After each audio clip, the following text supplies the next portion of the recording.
কেমন আছেন আপনারা?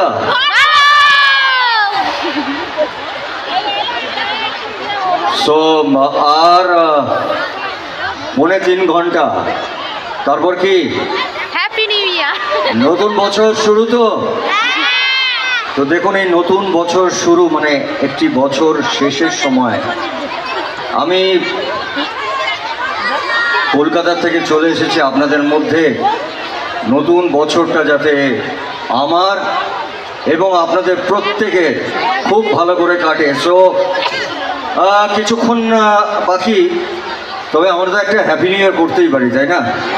ওকে, অন দ্য কাউন্ট অফ 3 সবাই মিলে হ্যাপি নিউ ইয়ার বলবো দাদাকে। ওকে, একসাথে 1 2 and 3।